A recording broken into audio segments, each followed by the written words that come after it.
I posted the video on Instagram, and in 1 hour, Skrillex liked the video. Really? And I was like, okay, let's do it with a brand.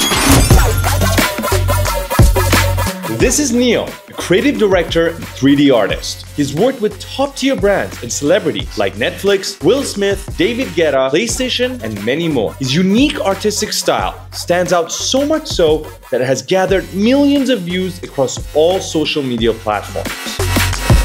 We have seen your videos, and again, it consists of many elements. How do you plan for a video? I always start to build something around what I want people to feel. How do you make that illusion for me to feel like that's you, that's Neo? I think I love the concept of the drop. The drop is where everyone feels a very intense emotion. What is the biggest mistake you made that you don't think other people should make? A video game brand contacted me for an event in New York. I'm in France, so they contacted me in the morning and they were like, okay, we want to work with you. Can you be in New York tomorrow? I paid for everything. I paid for the flights and we flew to New York, and when I arrived in New York, I had no. Oh my God. One of the biggest challenges for any artist today is to find a unique style. You are one of those few artists. When you see a Neo piece of art, you know it's Neo's art. So if you were to go back, what was life like for you and what was Neo doing? Neo, welcome to the Bad Decisions podcast. Good to see you guys. It is a pleasure to see you. We've been waiting for this moment to have this conversation with you, and we know it's going to be one hell of a conversation. So thank you for joining us. I'm really excited about it. You've been my teachers the past month, so really hyped. For anybody that doesn't know, we just saw him rendering with Unreal Engine right behind before this the podcast, camera. yes. And we're so excited to see Neo using Unreal Engine, and we're going to talk about all of that. And Neo, I'm going to go back to just saying that we're very excited to have you here today. Just about a few episodes ago, we tried to define art on this podcast. And I believe we concluded with 3 prerequisites to define art or an artist. To be an artist, 1, you need to be able to have a form of expression. 2, it needs to be coming through a skill set or a mastery of a craft that usually takes months or years. And 3, once that art is created, it needs to convey a feeling that the artist himself originally tried to convey. And that feeling needs to be triggered in the people that perceive that art form. So once you have these 3 prerequisites, technically you're an artist. And if by this definition, you go back in time, we've had artists since the beginning of civilizations, numerous artists around the world. We have many of them today, and we're going to have many more long after we're all gone. But only a few of these artists can truly call themselves artists who've come up with unique styles of their own. We have many artists who can create food, paintings on the wall, 3D art, but not everybody can say they have their own unique style. And it's quite evident from your art that you are one of those few artists that have managed to find their own unique style. Because when you see a Neo piece of art, you know it's fucking Neo's art. It is evident. Wow. It's obvious. You gave me goosebumps. Now you're just talking. Thank you so much. Really appreciate. It is true. It is a fact. It is not an opinion. It's obvious because it is clear through your Instagram page. You just have to swipe. It's evident. Now, we have to have that as a main topic of discussion today because one of the biggest challenges for any artist today is to find a unique style. Now, before we get there, we have to understand your past. We have to go and see where you started because I feel like that is going to give us a better understanding as to how you got here today. So in your website, you mentioned, and I'm quoting here, that I spent my entire life searching for a way to express myself through art and finally found my calling in 3D and VFX. So if you were to go back right before you found 3D and VFX, what was life like for you and what was Neo doing? Wow. That's exactly the kind of question I'm always looking for because it takes me back to kind of more than 10 years ago. I always been into music. My father is a musician.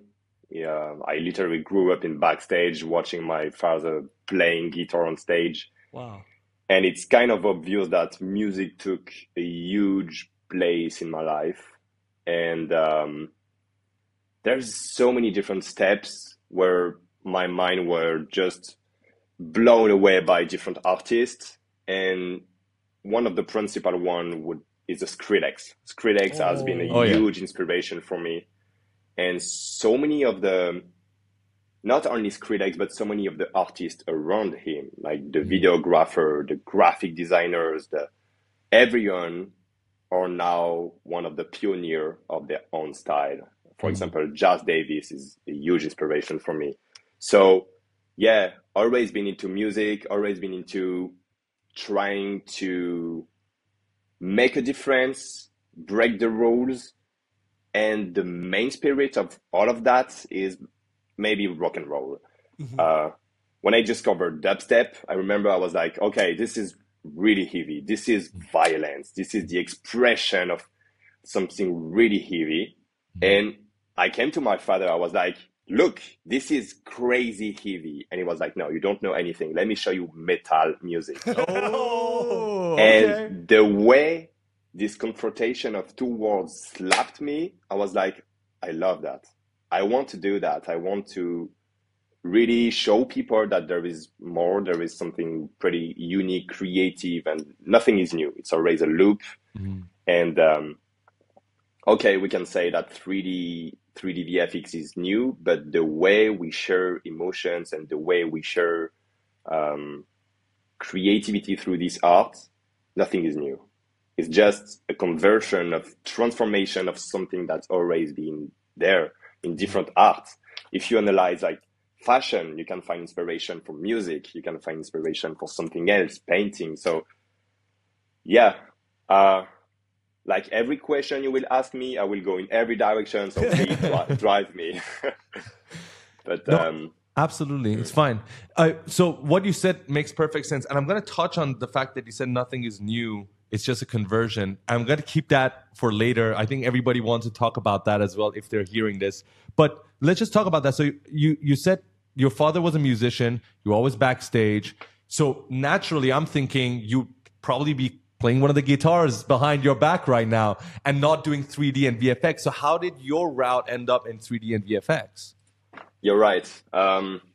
So yeah, I was doing music for. Oh, you were producing. Times. Yeah, I was producing. I was playing. I was doing like few shows a year. I had 2 different lives when I was in high school. I was during the day just a student, and at the end of the day playing in shows in my city. I was the opener for few artists that I really admire. Dude, and I think it was I'm my gonna pause you right there. He's the guy I hated in my school. He's the cool kid. He's the cool fucking kid so in you high were the school. DJ. Yeah. I was the one that was like the fat gamer, and you're the cool kid playing instruments. And oh my god! Wait, Okay. were you playing instruments or you were a DJ back I was in high school? mostly DJing. Yeah. Okay, amazing. And the fun fact is I was playing in places where it wasn't possible to be inside if you under 18 years old. And I was playing, I was at 17, 16 years old. Amazing. So, yeah, that was my first step into, I think, create something. When I was very, very young, like 15 years old, like 13 years old, I was doing short films with my iPod Touch. Okay. And I remember with iMovie just telling stories, like horror stories.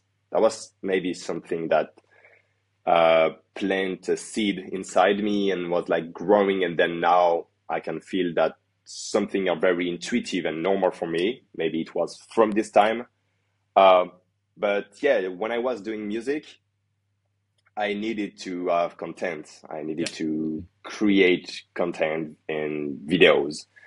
And at this time, at the same time of discovering Skrillex, another big inspiration, which is the perfect mix of, I would say, Neolithus here today, is I discovered Sam Calder. Right. And Sam Calder was like a huge inspiration of wellness, traveling, and notion of color grading, editing. Yeah. And cinematic editing. Cinematic editing, right? Yeah. Yeah. And then this mix of underground, rock and roll, irrational sometimes, and something really amazing, beautiful, blue water, orange and teal color grading, created a mix. And that was like in the middle, I was kind of lost during a certain time. I was like, okay, I have something. This is me, but I'm not expressing in a way that it talks to me. And when I discovered Edward Ovi, everything changed. Edward Ovi from Ukraine is like my biggest inspiration in 3D VFX. And it literally brought an option for me, like so I can express my creativity. Yeah. This is when you started learning actually 3D? Yeah, there was like a free course, a free tutorial of 10 minutes on YouTube, and I just followed one. And the first object I took as an example was a Skrillex hat. And I just shot a video of the hat, and I just made the logo appeared in 3D. I posted the video on Instagram, and like in 1 hour, Skrillex liked the video. Really? That was something huge for me. That was only a like, but it triggered something inside me. I was like, okay, I can attract people that inspire me a lot with that, and it really helps me to expand and express my imagination. So yeah, That was the beginning. So he liked the photo that you created, the photo that you posted on Instagram, and then you go from there learning more into 3D and then start creating for your own. Yeah. I remember the strategy at the beginning was like, okay, I started with a Skrillex hat. He liked it. Now I was in my student room looking at all the objects, everything, because the technique was pretty simple. It was just an hologram effect with After Effects. And I was like, okay, let's do it with a brand. Let's try to attract brands, because at this time I was just living at my parents' house and I was thinking about how can I make a living from that. So looking for opportunities, clients. And I did it with a Jägermeister bottle, and the brands instantly responded. Really? Many times I did that with different objects I liked. Jägermeister is not a good example, but I was doing it with a big speakers. I did it with Pioneer. I was first doing a video by myself, posting it, and then the brands like send me a message and let's work together. So this is how I came into a more make a living from this art. Neo, I want to say this, and I think we've been saying this more than 10 times on this podcast. So this is episode 56. And it has happened so many times that artists create a fan-made version of the object, of the product, of anything. Or of another artist. Yes, they post it online. The artist or the brand will see it, and they actually start working together. It is so important to post your art online. If you didn't post that Skrillex cap, if you didn't post the Jägermeister bottle, you wouldn't be here today, right? Yeah, having one of my biggest inspiration, looking at my work, it literally gives me the motivation and the confidence. At this time, when you're starting something new, you just need sometimes a little bit of confidence, and it just takes you on something else. But it's quite fascinating. Please, go ahead. When you do something, like if you create an artwork around something you deeply love, this is probably, and I'm really sure about that, you're going to be the best, because it's your values, it's who you are. So this is where you're going to be the best. This is why sometimes when you're an upcoming artist, it's very difficult to work for clients, because you're not really used to do things you sometimes don't really align to. It's quite fascinating, though, that you found this strategy at such an early stage in your 3D VFX process. It usually takes artists years to figure this out, or they never figure it out, and then they're burnt out, they're complaining about not having clients. They're not posting it. And the fact that you had this from such an early stage is crazy to me. Is this something, this mindset that you had, the strategy, let's say, was this something you had from, let's say, in the music industry? Did you carry this over, or did it just happen by luck? Characteristic of a DJ. Or characteristic of a DJ. Yeah, what was it like? For the crowd. Because some artists, and again, I'm not making fun of them. I'm not saying anything about their characteristic. It's just the different characteristics in artists where they just stick to their own art, and they never ever think about collaborations. They never think about Posting. these strategies or marketing themselves. If they're happy with that, we talk about this a million times before. If you're happy about that, it's fine. We're not talking about you. But if you're unhappy about your situation and you want to get out there and you want to be able to cooperate with other people, you need to use these strategies. So I want to know, where did you learn that specific strategy? I think I didn't learn it. It's just that I always knew that when I create something, I'm not, for example, if I create a 3D video, I'm not creating the 3D model. The 3D model of the thing that will appear in the video, it's not the final piece. Mm-hmm. The color grading, it's not the final piece. The final piece of artwork is the everything. Yeah. And I always think in this way of everything I create. So yeah, my career, Neolyptus, is not only a guy who do 3D. It's a guy who do like music, who do sound design, who tell a story, who maybe sometimes needs to travel to tell a story. So it's a very huge ecosystem. And I would say that this ecosystem is who you are. And sometimes some artists are just trying to reduce that and to categorize themselves like, my art is my skills. My art is the way I modelize something, and that's all. And they just like don't have maybe the confidence, or they just don't want it. But I would say I'm the worst at 3D. I would say I'm not good at the specific skills required to do 3D, but I'm just good at combining things that talks to me. And I combine marketing, I combine communication, I combine things that are very natural and organic. All you need to do is tell a story. I mean, you said it yourself. Farhad told me this quote. Was it from Steve Jobs? Yes. No technology can fix a bad story. So it is not about the 3D modeling. It is not about the texturing. It is not about the UV unwrapping. All of those things, the output doesn't show that necessarily, those specific parts. The output, when it goes to people, they just see the entire packaging as a whole. So can you tell a good story through everything you just mentioned, the color grading, the actual narrative, the marketing, sound design? Yeah. You can create the best 3D model. If you don't post it online, nobody will see it. And if it doesn't have a story or a narrative, not always do you need the story, but if you have that story and narrative, that's when you can truly connect with people. And again, this is one of those things that is quite obvious from your work, because everything you post has something different, has something unique to it. Yeah, I try.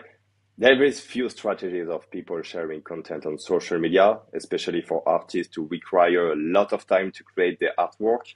But for me, it's against all the rules, which is I only post my jokers. I only post the things I'm the most proud of. And I know that the algorithm will say the opposite. Instagram is always about posting more consistency, posting a lot of content. But I learned in my journey that one artwork, one video, like one piece of music can literally change your entire life. We have so many examples. All the biggest names in the world, they have one hit, one thing that makes a difference. And I remember I posted a video with a Doc Martin tapping on the ground and creating a transition. And like only this video, like it brought me 50,000 followers on Instagram. Wow. And this mindset, literally, I learned a lot. I learned a lot from that. Yeah. Oh, wow.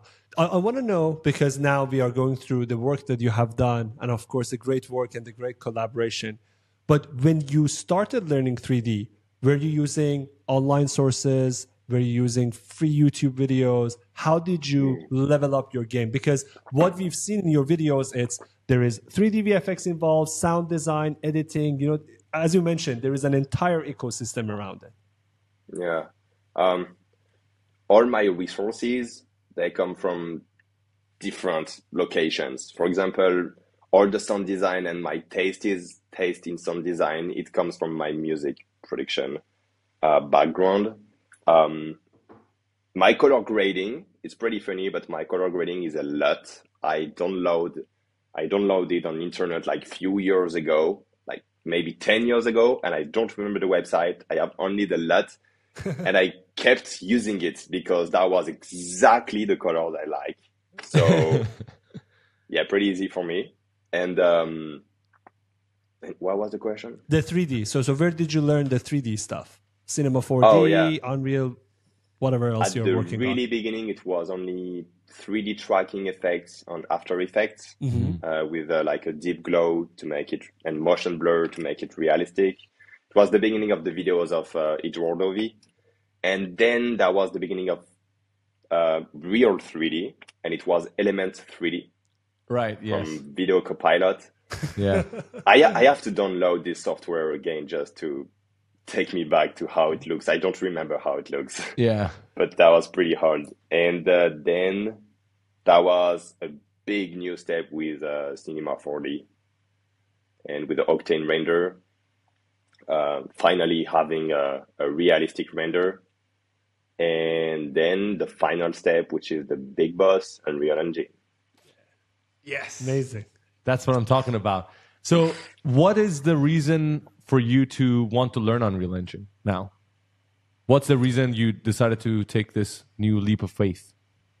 You know, maybe it's very controversial. I don't have all the information. I just want like people who are deeply into VFX and 3D tools, professional in this world, to not judge me on that when I'm going to say. It's just my personal taste. But I feel like Cinema 4D and this kind of enterprise are pretty old, and they are not really changing the software in a way that the entire content creation is changing nowadays, especially with the rising of AI, especially of the rising of new techniques, new crazy techniques. I've been using Cinema 4D for 5 years, and I didn't see a lot of changes.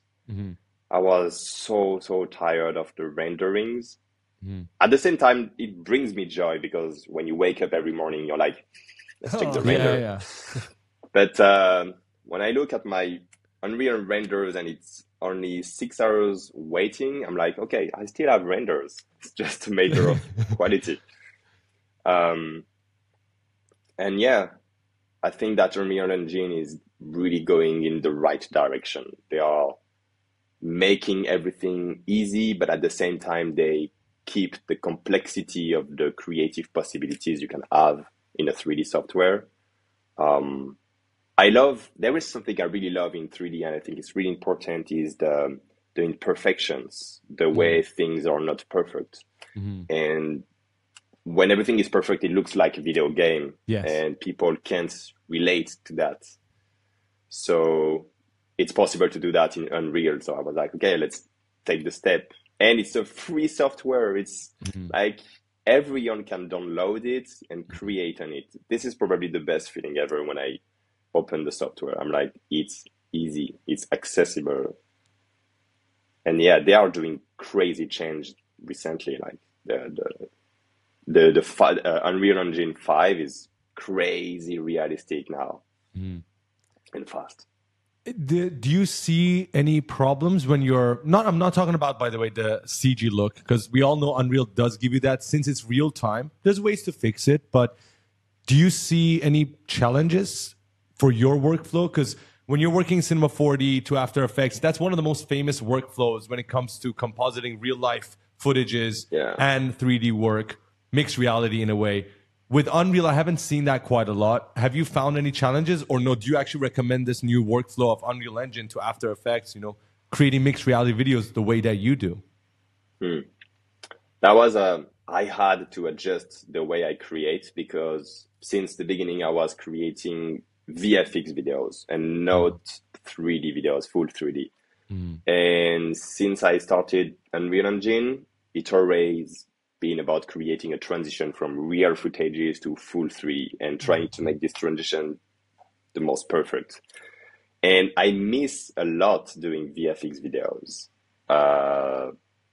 So yeah, there is no way to do it for now in Unreal Engine. I have to figure it out because I think there is possibilities to do it in compositing, but I'm not sure about it.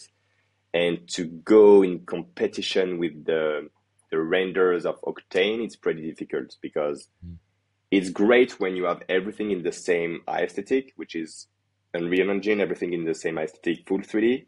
But when it comes to blend real footages to 3D, having a crazy realistic render is very important for the compositing. And we are close to it. Maybe you will probably provide an answer very soon about this. I will have to agree with you. Actually, me and Farad have looked at this before. 100% what you're saying is absolutely right. It does not give you the same results as a path tracing engine. So what Blender or Cinema 4D could give you, or even something like Houdini, because a lot of the mixed reality videos are really good ones with amazing sick simulations, or with Houdini. So it doesn't give you that. But I understand there are passes. I've seen people use passes with Unreal Engine. I just don't know if it will be worth it to use Unreal Engine in those specific scenarios. That's something I guess we'll all have to experiment with and find out. But I'm sure eventually in the future it will not only be possible, but it also be more advantageous to use Unreal Engine for that. But we'll have to wait and see. I feel like it's possible because you can import a 3D tracking in Unreal Engine. You can export different layers. So I didn't try, but I feel like it's possible. I just have to dive into the process and learn this process. And I never seen someone doing that. Have you ever seen like a VFX video? I have. Like I don't know if I have. I've seen It's tracking. all Blender, right? It's mostly it's not I've seen Unreal. mostly Blender. But everything you said just now actually works. So we have imported camera tracks before, so you can do that. Camera tracks, you can. Yeah, so you can export things in passes as well. There's even plugins for you to do that. So technically, it should be possible. How realistic will it be compared to a path tracing engine outside of Unreal? That remains to be seen. But I guess either one of us is going to do it and make a tutorial about it or something so people can find out. Who's going to do it first? We're busy, man. We're doing the Dune remake, please. Not another tutorial. We're going to You're die. busy. You're busy in Ibiza. Busy in Ibiza? No, we were here, man, all the while. We didn't go there at all. I want to talk about your creative process from the moment you have the concept until you complete everything. We have seen your videos, and again, it consists of many elements: story, VFX, real life recording sometimes, sound design. How do you plan for a video?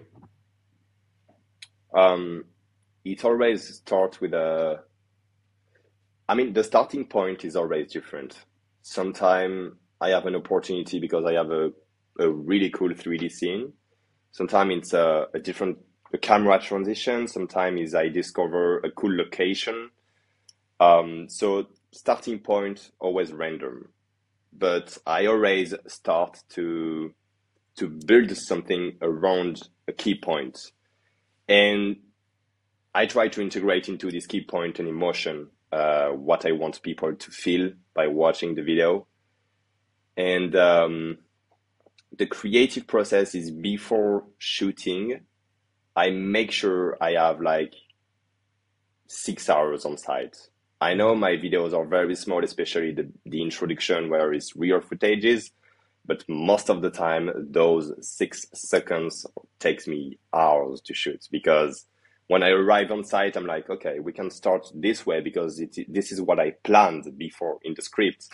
And then I realized we can change it. We can add a light there. We can destroy that. We can put a fire here. So there is a lot of communication on site with, most of the time, friends who are with me shooting, helping me when I'm shooting in France. And then I try as much as I can to make the transition impactful, because I love the concept of transition. I think I love the concept of the drop. In music, it's always been something I love. Yeah. The drop is where everyone feels a very intense emotion. Yeah. And we can create a visual drop. It's just about the contrast, the way you tell the story. And recently I've been trying to go into the direction where I can create a story and a plot twist. The plot twist, I feel like, is the best feeling ever. When you think you understood, and then, bam, something appears, and you're like, oh, shit, that wasn't exactly what I had in mind since the beginning of the video. So writing a lot, always taking inspiration on my phone.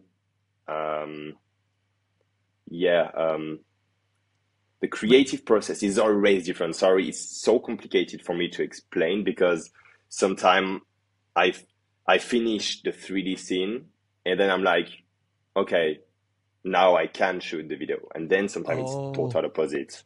So it's not a linear path for you. You don't have everything ready when you go to location. And, I know this is the effect. I know this is the transition. Sometimes they might come later on. Sometimes the effect might exist first. Then only you go and shoot in the location. I try my best to make it precise because you can't improvise these kind of things, especially because there is many things that are connected. And to make them connected, for example, a camera transition with a special effect, you have to pre-plan the shooting. You have to pre-plan what you have in mind, to write down and to keep those ideas in your mind constantly, always, every day. I try as much as I can to be obsessed about my new ideas and to work in one personal project at the same time. Because as I told you, I'm really trying to be fully immersed into my creative process because I always feel like I can do more. I don't want to create artwork that people will then scroll and forget about it. And for the previous artwork I created, I feel like it's the case because it's basic 3D. And for the future artwork I'm working, it's very difficult. I'm doing a lot of promises, but I'm really trying to put meanings, to leave a print, having something that talks to people, make them feel something. Sometimes it's going to be very aggressive. Sometimes it's going to be very probably shocked, but this is the way I love it. And sometimes it's just talking with a friend, and during the conversation I have an idea and then I have to write it down. The creative process evolved so much, especially recently, because I have this deep feeling that I need to make a difference again. I did it one time from like working in my student room doing videos with Skrillex hats to now. And then I feel like I can stay in this position for maybe a long time, or maybe like going down. In every artist career it's possible, like it's like this. So I'm thinking a lot recently of how can I make a new difference, especially in this time where there's many VFX, many 3D artists, many tools, AI. It's very difficult, but I feel like the meaning, the emotion, what's your story? This is the most important. Yeah. I think you explained it really well. And for everybody to better understand the process, let's talk about one of your videos. You had this one video where there's a tree trunk and then there's an eyeball coming out, and then the eyeball's looking around, and then there's this slimy door that goes through, and then there's a skull that comes through right behind that. And I can feel the skull. It's one of the best videos. I really love that one. And then there's another one where you're throwing an object. And that's I think one of the coolest videos you've ever done. He holds the object. I think the color of his jacket changes and then he throws it. And then you throw it, and then as the camera, and then you transition into 3D, I assume fully 3D, where you go closer and closer into the scene, and the objects just keep getting bigger and bigger, so you feel that perspective shift, like Ant-Man. Wait, did you get the idea from Ant-Man? Because it feels like, now I think about it, it's like Ant-Man, because you're like going big all the way to small, but you are, as the viewer, part of every little shift in size and perspective. These two videos, let's talk about them. Let's break them down. I want to see how you did it. So let's talk about the eyeball with the trunk. Did you go to the location and then say, oh shit, there could be an eyeball in there? Or did you have the eyeball idea and then found the right tree trunk to put it in? We are going to overlay the video so people also can see and understand everything. Yeah. We're going to overlay them. I shot this video, the first one, the eyeball in the forest. I think it was in California. And I just looked at this tree and I was like, this is the perfect surface integration. Like, it needs to have something inside. So you had no idea I shot what the it video. was. You had no idea No what it was? idea. I was Okay. just shooting the contents and then secure it. And like few months after, literally few months after, 3 months probably, I saw this video again. I was like, okay, let's start brainstorming of what I can integrate into that. And when I started brainstorming at this time, there's few things that really brings the inspiration to life. For example, I was watching Stranger Things, so the overall ambience was from Stranger Things. I always been playing with the symbol. I love symbols like brains, eyes, Skulls. like hourglass, Yeah. skull. So I took the eye and I was like, this is perfect. Like, and I love playing with the scale too. I could have placed the eye very small and many, but I was like, okay, let's put a big one inside. And I love the concept of having something integrated into something else. It's a really cool effect in 3D VFX. I remember at the beginning of VFX on social, so many videos were going viral of like the fun, and it's a fake wallpaper, and it's like in 3D. Yeah, we've So done. that was- We've also done that video before. We've done Yeah, that video. everyone did Everyone's it. done that. Yeah. So yeah, I took few of those inspiration and take them into one video. And yeah, at this time it was pretty random. It was just like few inspiration from different things in my life, but I wasn't creating something for a specific purpose. Like most of the time, the artwork draw itself during the creative process, and at the end, I'm like, okay, I'm done. This is exactly, yeah. I can adjust it during the creative process. How long did it take for you to say it was done from the moment you started working in 3D? That was, it took me like probably 3 months, three more months. Yeah. I did like, that was the V40 probably. Oh shit!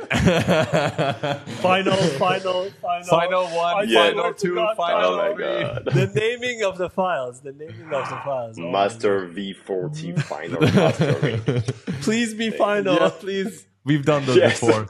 Can we also talk about the hourglass before yeah, moving yeah, on? yeah. Yes. Go What to- about the hourglass video? How did that idea come about? The hourglass. Oh yeah, the first video with this kind of transition I made was with a graffiti bomb in abandoned places, and I shot this video, and the cameraman who shot the video did this movement like without thinking that it could be a transition.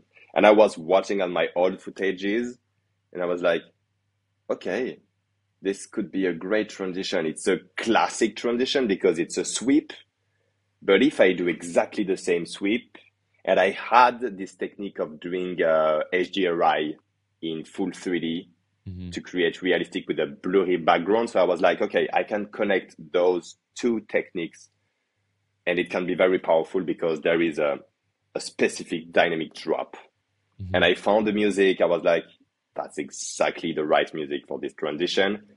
And just by creating a draft in one day, I was like, oh, this works. I love that. So I had to work more on it. And this video took me 1 week to create. Sometimes it's like that. When you're in the flow, some work can be done in a week or two, sometimes months, weeks. Yeah, and sometimes it's very difficult to know the amount of work left to wrap the artwork. Because sometimes you are very confident about it. Like at the end of the second day working on it, you're like, okay, this is maybe not the maximum I can do, but it's aligned with what I want to share. So you're comfortable about finishing it. But sometimes it takes, I have some videos that took me 1 year to create. Oh wow, that's crazy. Because every time you feel like you are at that to be ready to share the ultimate thing. So you keep thinking about it, you show it to friends. Sometimes having someone in the background make a huge difference when you're working, because there is something you feel that you have to think differently.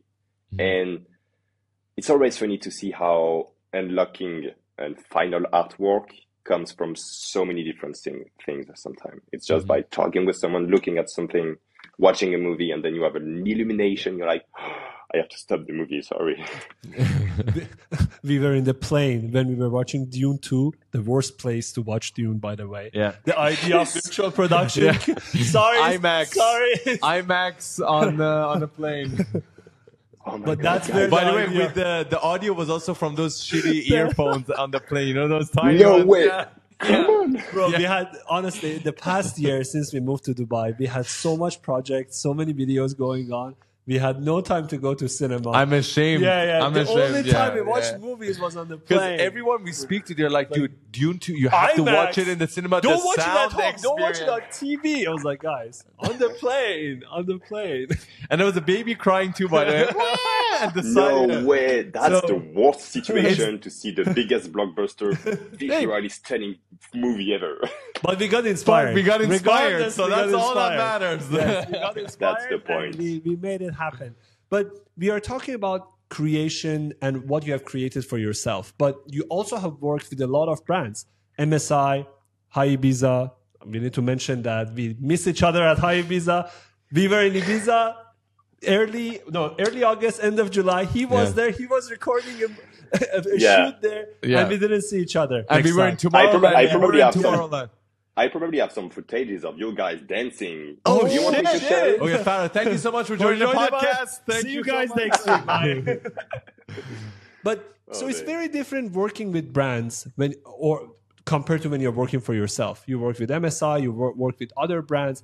How do you plan when a brand comes to you for a video? It really depends on the brands. Sometimes it's about brands who are truly aligned with who you are.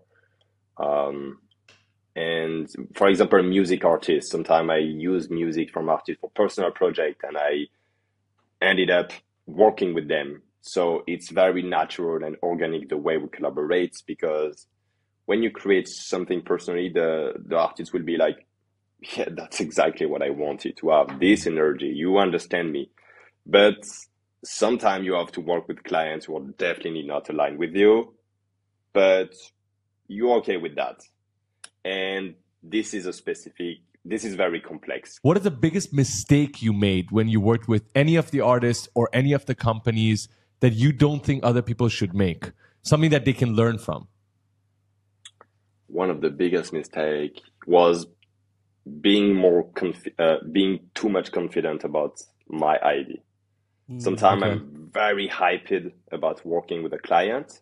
So the ideas flows and I'm like, okay, this idea is going to be perfect for this client. And you too confident and you don't really clarify everything with the client because you maybe deep inside feel like it's going to be okay with that because you connect with that. And when you deliver the V1 is like, that's definitely not what we wanted to have. Oh, shit. So this is a big mistake, yeah. Make sure that the creative, the ideas are clear for the client. And one of the mistake I did, I took some risk. You made some bad decisions. Yes, that's good. That's Bad good. That's decisions. what Yeah, we need. Recently I did a huge one. That was a crazy risk for me. A video game brand for the video game ZZZ, Zenless Zone Zero, contacted me for an event in New York for the next day. For the next day. I'm in France. So they contacted me in the morning and they were like, okay, we want to work with you. Can you be in New York tomorrow? Oh my God. And I was like, you know what? Let's take the opportunity. Let's do it. So I paid for everything. I paid for the flights. I took one of my best friends as a manager on this project. And we flew to New York. And when I arrived in New York, I had no contract, no contacts. I didn't know where the event was taking place. I had no information about it because I was on the plane and it was last minute, so last minute. And thankfully, they gave me everything. I had all the information. Oh, you said it in a way. I thought you didn't get anything. Bro, and you that went to was such a good suspense. That was a good good drop. That No, was a good plot drop. twist, yes. Oh shit. And that was man. scary. But I they was- paid. that was so They scary. paid, and the shoot was done. Yeah. Everything was good. Okay. Yeah. But when I Okay. was in, if you had seen my face in the plane or going through like all the security, all the borders, and I was like, what am I doing?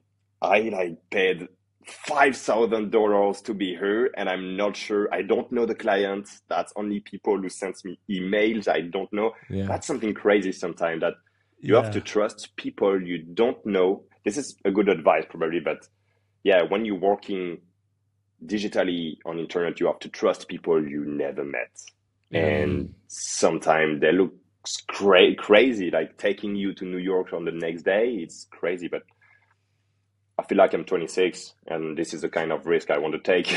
Yeah. You know, it's funny when you say that. I mean, that's really good advice, but I think you should always take risks, irregardless. Make bad decisions. Make bad decisions, but you should also be prepared for the backlash. Just about a week ago, Farad showed me a DJ. I don't remember his name. Maybe you can recall. I don't even remember which DJ, but No, tell the DJ, story. the DJ that does these are the top 7 Afro house music Oh, of the Novak, week. Novak. Yeah, so yeah. he just posted a video where he was invited to go play at a festival in Tunisia. in Tunisia, and he went there. Exactly same scenario, opposite. But the opposite. Actually, it ended with him not getting paid. There was no one coming to pick him up. There was and no return ticket. No return ticket. The flight to go back was actually reserved, never bought. So all of these things that you just mentioned, that's why me and Farah were freaking out, because it actually happened to a DJ. Your worst nightmare happened. So that's why it could happen, right? But you can never always just stay at home and never take risks, because you would never ever be able to have those amazing opportunities. You just have to be well prepared if shit hits the fan. Yeah. And sometimes when you're a 3D artist, it's pretty difficult to do that, because most of the 3D artists are grinding and working so hard on their skills, which require to stay at home in front of the computer. So exploring the world, going outside, meeting your clients, going on a call when you don't speak English, or these kind of things can be crazy scary. But yeah, the rewards, it's so inspiring. When you take risk at the end, you're like, okay, I'm ready to do more. You expand your possibilities. And there is some crazy connections that don't feel like a connection, but it is. For example, when you're going on a call for something very corporate project, sometimes you can have inspiration in a very creative process. And you don't see the connection, but there is. So taking risk somewhere give you rewards somewhere else. No, 100%. I agree with you. Me and Faraz usually make very bad decisions. We take huge risks all the time, and we always see the reward. And we always tell each other that 1 year from now, you look at the decision that you make, and you think, oh my God, how the hell did we even make that decision? But look at the outcome and look at the consequences that we had. I 100% agree with you. I think making risks, especially if you're under 40 years old, I would say, you shouldn't even think about it. Go higher, man. Yeah, 50, even if you're 50, 60. Yeah. The age doesn't fucking matter. To be honest, it doesn't matter. No, let me Because just I know you. categorize You also this. don't care. No, I don't care. But below 30, below 35, you are like Wolverine. Yeah. It like nothing. You can start everything again. You can learn everything from. You have day less one. responsibilities, And right? You have less especially if you are not married and if you don't have kids, like zero responsibilities, all in. But like, if there's anybody in school right now listening to this shit, like you have zero responsibility. Like, Nothing. every single day. Take risks Everything every is single day. possible. But you know what's the funny thing, Neo?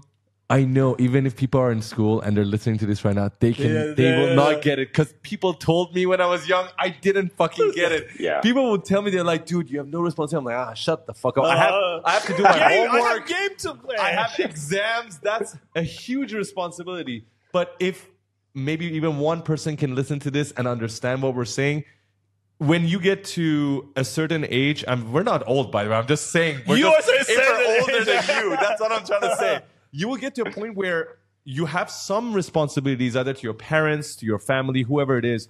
and you have less time to do what you want to do. That's what we're trying to say. So you want to learn Unreal, or you want to learn Houdini, or whatever it is, you just have less time to do it. So if you're earlier on, you have that time advantage. That's what we're trying to say. Use it, explore, take those crazy ideas, take the crazy trips, because you never know where it takes you. And I just want to say, I really admire the mindset that you have, Neo. Taking that trip, paying for it yourself, that's a fucking crazy risk. But again, if you don't do it, you would never know how it would end up. Yeah, and you guys can be very proud of you guys, because you literally traveled the entire world to live somewhere else. And this is absolutely crazy. Like, that was my biggest fear, going out and exploring the world. And the first time I went out, that was by myself, going in Los Angeles from Insomniac. And I just waited to have a client paying for flight tickets, because I knew that I don't have the choice at this time. Mm-hmm. So yeah, traveling the world. I went on a world tour by myself, and just beginning of this year, before going on this world tour, I was petrified. I was crying. I was like, I can't do it. And when I did it, the amount of joy, of proudness, it's crazy. And you can do by yourself. You can do surrounded by people. Mm-hmm. Just do the thing. Yeah. I love that. I love that. When you say world tour, are you talking about vacation trip or work trip, or just going in for different parts of the world, like different countries? I'm just trying to understand what. Yeah, what that was every year. At the beginning of the year, I'm going on a big travel, and most of the time it's during New Year's Eve, because I'm going in Los Angeles to work for the New Year's Eve event. It's from Insomniac. It's music festival. Mm-hmm. But and I used the opportunity of having the tickets to go somewhere else. But this year I was like, okay, I'm used to LA. I was like, it's normal for me. And I hated this feeling. I was like, no, I don't want to normalize these crazy things of traveling. Mm-hmm. So I took the decision to go to the opposite direction, straight to Bangkok. And then so many destinations in this direction to do the world tour, and everything was by myself, without clients, working nomadly on my laptop, doing 3D personal videos. Like, there is some part of the world, especially when you are a 3D artist, you can have like one client and live 2 months if you go to Indonesia or this kind of places. Yes. And this is the best backup plan I have in my mind. So in this way, I'm not scared of lose anything. I take the risk, because I know that if one day I'm not happy here in France, living a normal life, I know that with few $100, I can go to the opposite side of the world and live there. So yeah. I think that's actually a great idea, especially, again, going back to if there are any students. No, if there are any students watching or listening. You want to send the students to Bangkok? No, I'm not saying go to Bangkok, but what? I mean, you're going to have a great time. No joke. You're going to have a fantastic time. Fun fact, we used to live in Southeast Asia for a decade, for 10 years. So we lived in Kuala Lumpur, Malaysia. But Faraz traveled a lot to Bangkok. I don't know why. What are you trying to imply here? There's nothing wrong. What are you trying to say? So what I was trying to get to is, what you're saying is absolutely right. For a lot of people who have never had the opportunity to work outside their country, let's say they were not financially advantaged to be able to travel as much, and if they're just about to get a few clients, working abroad can really help you open up your eyes culturally, physically, mentally, creatively, in many shapes or form. Just going out of your comfort zone. Out of your country, Out of your country, learning a new language, learning a new culture, eating new food, speaking to different kinds of people, and making new friends. It will be very difficult at first if it's your first time doing it. This is our third or fourth time. Third immigration. Yeah. Third time immigration champion. Yeah. And it's amazing. Every single time you're completely diving into a whole new pool of culture, food, art, everything. And it is the one thing that I recommend to anybody who feels stuck in their life. If you have the chance, there are many places you can go to. Bangkok was an amazing example. We just went to Georgia. Bro, you can have like 10 tomahawk steaks in Georgia for the price of one meal in Dubai. Like, it is such a good place if you're a student to go there and just live. for a few months if you want to work. There's so many places like that. Like Bali is one of them. I know Southeast Asia is popping. East Europe is popping. South America is popping for nomad lifestyle. So there are so many places that you can go. And the inspirations you can have in those places is crazy. I always wanted to go to, for example, Russia or Ukraine because I know the vibes. It's impossible now, but you have to use the origins we have sometime, because if you're American, and you grew up in America and you're fully American, you're gonna create artworks aligned with an American lifestyle and thing. Yes. So if you export your mind, you can do it sometime without traveling, but just having inspiration from different parts of the world. I remember going to Bali and like looking at how simple things can be. And I was like, let's make my timeline simple. Oh. So yeah, the just transcending information you have in the world into like your craft. I think it's the job of an artist, like living, experiencing things and then sharing it in a different way, in your own way. So traveling is an amazing way to know who you are, to know your possibilities, and the world is huge. But at the same time, it's very important to say that it's a choice. I see many people on Instagram saying, you have to travel, you need to travel. No, you don't need to travel. Mm-hmm. There's people who want to do it, but they are scared to do it. So we want to push them to do it, but it's not an obligation, especially with climate change and everything. You don't really need it, but there's beautiful 100% things out there. Yeah. Especially in Bangkok. Farad, we need to post some photos of you in Bangkok. Let's go to my most favorite conversation. Bangkok. I'm going to talk to both of you after the podcast. Let's talk about the challenge of finding a unique style. Let's talk about the challenge of finding a unique style. This was the topic that I wanted to discuss early on. Stop laughing. I can see you laughing. You too, man. Come on. No, I'm stopping. Okay. Composure. Challenge of finding a unique style. There's a couple of things that I wrote down here that I want your opinion on, and perhaps Farhad, you can share. We can all have a discussion about this. If you want to find your own unique style, one of the challenges is balancing influence versus originality. So the influence that you're getting from other people's art, which like is Skrillex, you mentioned in the beginning, was a huge inspiration for you. Yes, but even more than that, when we talk about 3D, right now on social media, even with music, actually, on social media, you're scrolling and seeing influence by the second. You never had that as an artist 50 years ago. Right now, there's so much influence. And then at the same time, you have to be original to find your own unique style. So what is your thoughts on that? I think there's influence and inspiration. What you see on social media every day, it's influence. We are giving you images, videos of things that you don't align to. But in the middle of all this amount of content, sometimes there is inspiration. But because of the amount, it's crazy impossible to deeply connect with those specific things that are inspirations. This is why after scrolling 3 hours, you don't have ideas. You're just tired. Yeah. So That's right, actually. The worst thing is to look for ideas. Oh my God. We've done that. We've done it. Me and Farah tell each other scrolling. before starting a project, we're like, okay, Farah, 3 hours, research. Do we Let's come get after some 3 hours? ideas. We're like, no, I'm just fucking tired. You want to take a nap? I feel you. Yes, Actually, that's very true. That's very true. Very true. Very true. or maybe be disciplined, because I used to save most of the posts that inspire me on social media, on Instagram especially. And when I look at them, only the things and the posts that inspire me, it helps me. It's a huge inspiration. It just needs to be disciplined and to be organized. So if you like something, make sure you can go watch it again. Just don't let it go. So yeah, and inspiration. What was the question?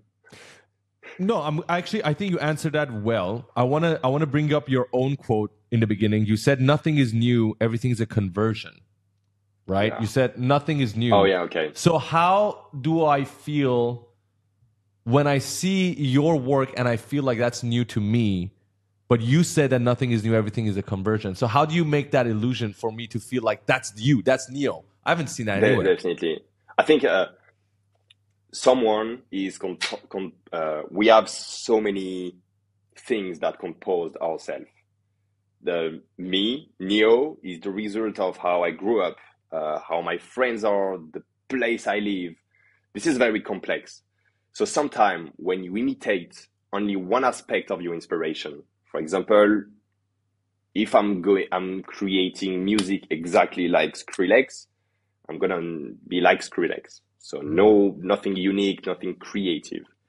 So the idea is to really do not underestimate the way that your entire life is an inspiration. Everything is an inspiration, and the way you convert it, this is the challenge. So this is why nothing is new. It's just a conversion of a energy, I would say.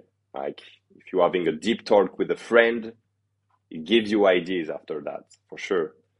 So yeah, when I look at my videos, I know exactly why and from what I did the choices of the videos. Like if I look at the glow, I can precisely say, okay, it comes from this guy.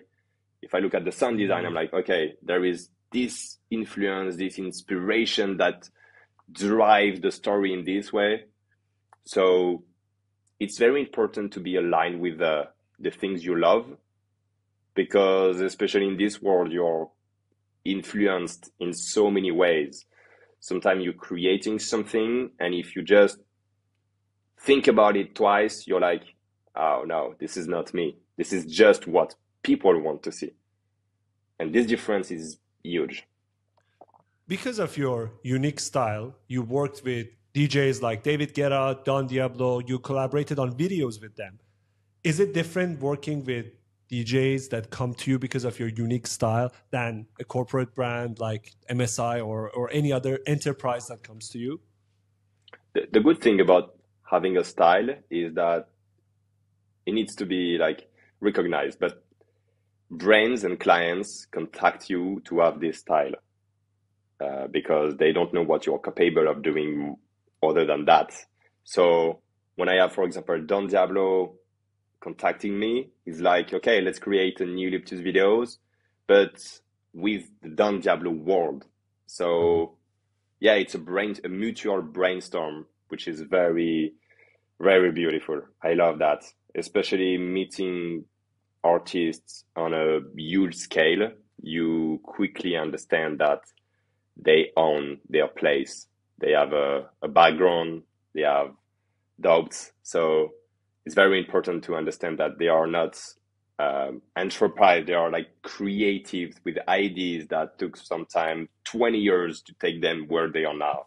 Mm-hmm. So do they contribute to the creative process, as in that, oh, let's do this effect, let's do this I mean, I'm sure they're not going to go to transition. I hope not. It really depends on the clients, but some clients, they are like, yeah, let's put a dragon fire explosion. You know, it's the classic thing about 3D artists. Mm-hmm. But most of the time, if I accept a collaboration, it's because we are aligned. So before starting, we are like, okay, we are connected. We are on the same page. But sometimes it's not the case. Like you accept, and then, oh, damn, that's not what I wanted to do. It happened to us. Yeah, no, I think it's tough. Think if you work with enough clients over a long period of time, it is evident that you will meet those kind of clients. It's funny that the client comes to you and say, I love your work. I want to do exactly what you have done previously. Just do the same thing. You do the same thing. No, can you change it? Can you change here? Why don't you add this? Why don't you add that? You said you love my work. You wanted my work. This is not my work anymore. Yeah, that's right. And yeah, there's sometimes like the biggest clients are not the most exigent. Yeah. When they have the biggest, it's a classic thing. Everyone know that, but the reality is here. Like when they have a huge budget, sometimes the V1 is like, super, we like it. When they have like $100, They're like, the V30 is not good, bro. Yes. There is a meme about this. When you have Yeah. cheaper clients, they have It's a 10,000 comments. When you have the most expensive client, one comment, they're like, okay, great, send it over. Done. And it is true. We've seen this before. The more expensive clients we worked with, the easier it has been for the majority of the cases. Of course, there can be exceptions, but in order for you to be able to achieve those clients, you need to work your way up the ladder to be able to attract a $50,000 client so that they don't give you that many comments. So it is possible. I do believe in that meme. I do believe that it's real. Now, But Neo, the business aspect is, it's really sad because most of the artists I really admire these days, they are upcoming artists. They are very small artists. And why I love them, it's because they are not businessmen. They are not in the marketing. They are only creating something that speaks to them. And this is really sad because sometimes they are not growing. They are not making a living from that and they crash. Sometimes it's sad because mentally they are not stable, but it's very important for them to create the best artwork. Most of the most talented artists in the world are the most tortured inside. yes, yes. But yes. don't change them. This is why they do the best artwork. Just they need a management, I would say. Yes. Maybe one day, I would love one day to manage artists I believe in. That would be a huge goal. Wow, actually, what a beautiful thing to say. Neolithus Artist Management Company. Yeah, what a beautiful thing to say because you yourself have experience not just in creating art, but also in the business aspect of creating art. And you might one day get to a point where you want to help other artists reach a level of success because you want to take away the business aspect, handle that so they can focus 100% on what they're good at, which is the art. And I 100% agree with you when you talk about the idea that sometimes the best artists are the most tortured ones. Me and Farhad were talking about this the other day with Eminem, right? Eminem's best days, in my opinion, are the days where he was drinking alcohol and he was probably under a lot of influence. And all of the best raps came during those times. During hard times. During hard times. And the moment you take that away, the moment he has an actual family, he's becoming a responsible man. He's dropped some great music. I'm not denying that. But that Eminem that was going super hard was during the really tough days. So 100% what you say is true. Yeah, the lessons from that, especially for people listening to us, are very tricky to learn because we don't say be in a bad situation. It's just that if you are in a bad situation, it's potentially a place where you can find a huge inspiration. And sometimes I'm going through a very happy period, like for like few months, I'm very happy. And at the end, I'm like, I'm not doing good. I'm not creating something that talks to me. I need to feel nostalgia. I need to feel something. And this is why I go into like very sad music playlists, very cinematic and nostalgia music, because it puts me in a kind of bad situation. It's a fake bad situation, but it gives me inspiration. So it's energy. Good vibes or energy, bad vibes or energy. Yes. Dude, what you said is so freaking true. Me and Farhad have learned this. Life is a cycle. Life is a freaking cycle. Always. It goes up, No it goes down. And we learned the cycle. Farhad tells me, Farhad, too happy, too comfortable, have to go down. It's gonna, like, you know when you feel like you're at the top of the roller coaster and you look at each other, we're gonna get fucked. Too happy, when too everything's going well, we look at each other, we're like, bro, like the dopamine level is so high right now, there is going to be a crash at some point. Yeah. But that is life. And appreciating that, understanding and being humble at the top, knowing that there's gonna be a low, but then at the same time, when you're at a low, knowing that eventually it's going to fucking come up. If you work at it, it's going to come up. And what you said is true. We're not saying go break your leg or go become poor just so you can have an advantage. We're just saying everybody can be in a bad situation because bad is subjective. It's a perspective. It could be something that is in your family. It could be something at work. Anything. Use anything at your disposal to motivate yourself. We were watching this gym video the other day. The guy was doing triceps. The trainer was like, think about your girlfriend, 10 girls, wives, whatever. Just use that as motivation to do another 10 reps. Your mom is kidnapped. You have to do 2 more reps. Yeah, just use whatever as motivation. We do that. When we're at the gym, we do that. But when we're also working, anything that is remotely annoying me, I use it to wake up earlier the next day. I use it to work a little bit harder the next day. Farhad does the same thing. We want to make sure we can use everything as a weapon to be able to produce better work. So I feel like what you're trying to say is the same thing. You're trying to say, just try to see what you have around you and use that as an advantage. Yeah, thank you for saying that. It's such an important reminder. Yeah. And I think, wait, just for you, I need to show a book, which is my biggest. Please, come back. I want to see it. You probably have it. What is it Rick Rubin? Do you think? Creative Act? Creative Act. Can you guess? If it's Rick Rubin, then... Oh, yeah. See, I was right. I knew it. Come here. Good. That was good. That was really good. This is my Bible. Everything is inside this book for every creatives. Tell us a bit about the book, because we've read it, but I want to hear it from your words. That's a book by Rick Rubin, one of the most creative people on the planet. Tell us what you think about it. I love the video of him when he says, I have no technical capability about music. I just feel I have no... So do you play any instruments? No. So I have absolutely no technical capability. But I have the confidence to do it. Yes, I'm confident in my skills. I love that video. Okay, so Neil, why did you get that book, and what do you like most about it? I saw this book in many creative houses, like all the biggest creatives in the world, they have this book. So I was like, there's a reason behind that. And Rick Rubin is literally going through all the aspects of something you create in his life. When you're doubting, when you're hesitating, when you're like happy, every aspect. And there is many ways to read it. I don't know how you guys read it, maybe in orders, but for me, at every end of the day, I go at the summer and I just look at something that talks to me how I feel today. And it gives an answer. It gives a crazy answer. I don't know how I can sell and tease this book, how much I wanted to do it, but this is a must to every creatives in the world. No, 100%. Such a good way to talk about it. I think my definition of the book would be that it's sort of like, I by no means I'm comparing this to any religion, but you can look at it as sort of an artistic religion, as a creative religion.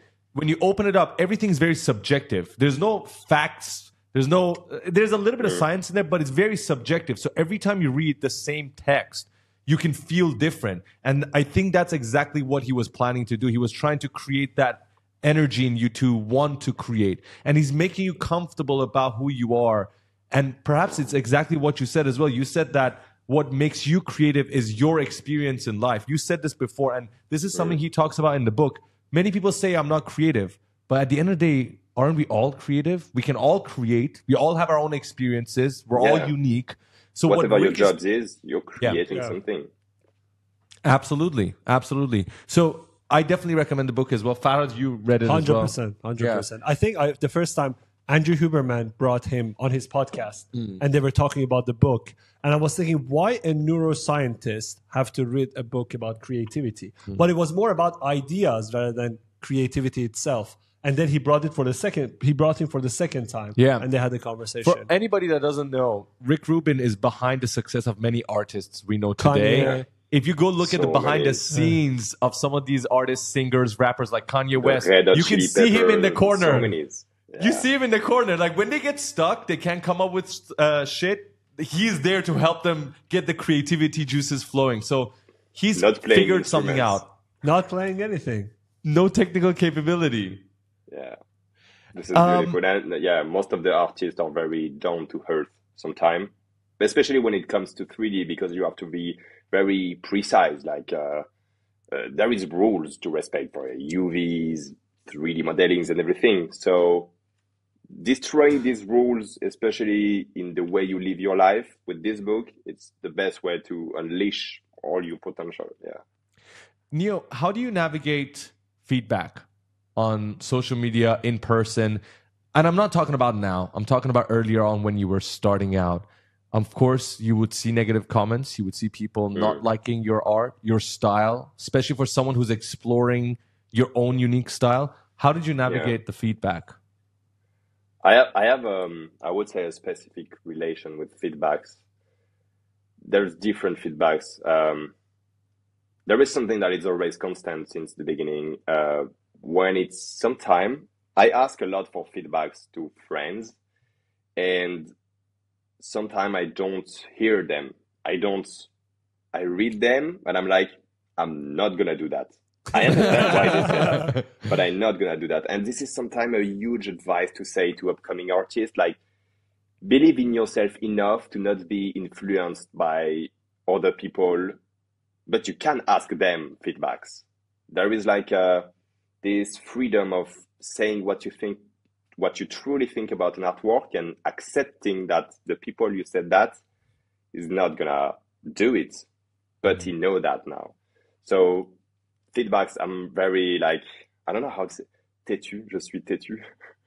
Oh, you are very strong in you are very strong in front of it. You take it, but you don't apply it technically. Yeah, so yeah, sometimes it's very frustrating for so many of my friends sometimes, but I feel it in this way. So yeah, related to that, it's like this, but related to comments, especially on social media, you can get many comments and some weird comments sometimes. Recently, I felt like social media is not reality, I would say, less reality every day. 5 years ago, I was like, okay, social media is a little bit of reality in the way people express themselves, in the way they share the content of their life. But now I feel like it's a complete different world.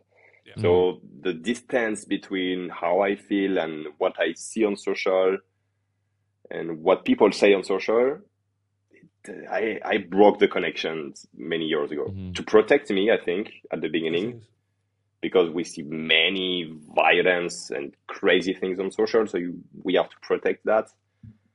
But yeah, sometimes when you're young and you're sharing your first artworks on social, people they not relate to it. And I think the best mindset about that, the more haters you have, it's potentially the more unique you are. And when they hate your work, it's because they don't understand it. So you are the only one having the vision of it. So I like this. Sometimes I feel like I'm not liking when my work is completely popular and everyone agree to the same thing in the comments. I'm like, no problem. We can go and leave all the bad comments. Bad decisions is coming. We're like, fuck this is shit. This is horrible. Garbage. We can do it for you, man. No problem. Yeah, being controversial artistically and being respectful, this is very important together, is really amazing. Like to think differently than everyone, especially because these days everyone is growing all together. The entire humanity is growing together because of social media. So we are all kind of the same. So being different, this is a crazy quality, but being different imply having people talking shit about you. So accept it at the beginning and then go your way. Yeah. Neo, it's been a pleasure speaking with you. Thank you so much. All the valuable lessons and understanding that we have so much in common when it comes to creating. I cannot wait to see what you put out there. Just one thing, I want you to know Bad Decisions will always be there. If you need bad comments, we will be there to support. We can always do it for you as friends. But yeah, I also want to talk to you guys about Bangkok after this, so that's why I'm also trying to end this. But no, jokes aside, thank you so much, Neo. You've been amazing. Man, guys, I have no words to say how thankful I am, because you are literally changing the way I'm creating. Like the course you created about Unreal Engine literally changed everything for me. Like potentially the next few years will depend on the little things, everything I learned from you. So the way you share to everyone your knowledge is admirable. So thank you from everyone what you're doing. Thank you, man. beautiful. It means a lot. I'm, Thank you. I'm sure we're gonna talk and be friends like in the Yeah. we're gonna meet. 100%. We need to Yeah, meet. we're Yeah, we gonna have to meet in the properly next meet. city. You went to Vancouver, we went to Belgium and Spain, and we didn't meet. This is not going to happen anymore. We're gonna one thing we've done with the two of our guests is we actually made sure we meet in person. Actually, we met them at Tomorrowland. Yes. So we met Yasha, the VJ for Afterlife, for Tale of Us. So we met him at Tomorrowland. Of course, Yoris is our best friend. He is the CEO of Prismax, Yeah. doing the production for Tomorrowland. We met him in Belgium. He always comes to Dubai. So we managed to meet some of our podcast guests. You're going to be next. in Bangkok. You guys can go to Bangkok. I'm fucking going to France. I'm going to France. I don't know about you guys. And I saw his face waiting to say in Bangkok. It was like right behind it, says waiting to throw it. I saw it. Oh man. Okay, we're gonna leave this private conversation for after the podcast. For everybody watching and listening, you guys go check out Neo's work. We're gonna leave all the links in the description. If you've been listening and watching, you've probably seen some of the overlays as well. But to truly understand his art, you need to go and scroll through his Instagram just to see how amazing the work is. So I recommend and encourage every single one of you to do that. And thank you so much for watching and listening. We will see you guys on the next episode. Until then, ciao. Merci.